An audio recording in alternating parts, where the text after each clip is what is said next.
33, 34, 35 ishlaymiz. To'yingan magniy sulfat eritmasiga magniy sulfat qo'shib qizdirilganda e'tibor beringlar, bizda 325 gram eritma va 44% eritma hosil bo'ldi. Demak, 0.44 deymizda topib olamiz. Qancha bo'lganini? 325 ko'paytiramiz 0.44. Shunda 143 gram, 143 gram eritma hosil bo'ldi. Boshlang'ich temperaturagacha sovutilyapti. Demak, jarayon boshlang'ich temperaturagacha sovutilyapti. 325, tepada 143 bor edi. Bizda 140 gram cho'kma tushyapti. 140 gram. Boshlang'ich foiz bo'lib olamiz. Minus deymiz. Mana bu magniy sulfat ko'paytirilgan 4 ta suv cho'kmaga tushyapti. Shu 140 ekan. Biz bundan magniy sulfat qancha tushayotganini topib olsak bo'ladi. Demak, 24 qo'shilgan 96 120 bo'ladi. Qo'shamiz. 4 ko'paytirilgan 18.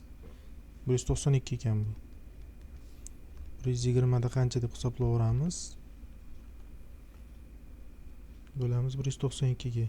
87,5. 87,5 gram cho'kmaga tushgan.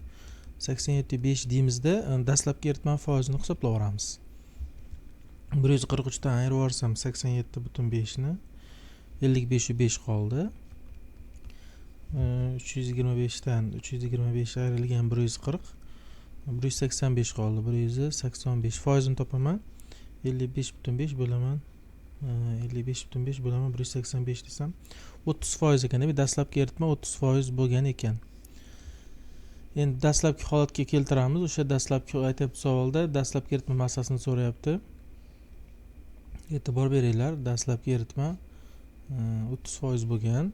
O'sha 325 minus x deymiz. Minus x teng 0,3 taqsim 1 bo'ladi. O'zi 143 edi. Shuni hisob qo'shilgan tuzni kelib chiqadi. Shuni ishlab olsak, 1 ni ko'paytirsam, demak 143, ya'ni mana bu alohida 143 minus x teng 325 ko'paytirib 0,3 desam 97,5 97,5 minus 0,3 x bo'ladi. Buni hisoblab olsak 0, bu tarafga o'tkazib yuborsam bizda 0,7 x hosil bo'ldi. 143 dan ayiramiz. 143 ayrilgan 97,5 45,5 demak 45,5 bo'lsa bo'laveramiz 0,7 ga desam 65 gram qo'shilgan ekan. E'tibor beringlar, mana dastlabki bo'lsa 325 bo'lgan, qo'shilgandan keyin buni 65 qo'shilgan. Buni 65 dan ayirib yuborsak, bu 143 edi. 65 dan ayirib 143 ayrilgan 65 78 bo'lgan dastlab tuz. 325 dan ayiramiz 65 ni 260 gram eritma bo'lgan dastlab foiz. Shu bizda dastlabki eritma massasini so'rayapti. Dastlabki eritma 260 bo'lgan. F1 ga dastlabki eritmaga qo'shilgan magniy sulfat, dastlabki eritmaga qo'shilgan 65 qo'shilgan S ikkinchisi.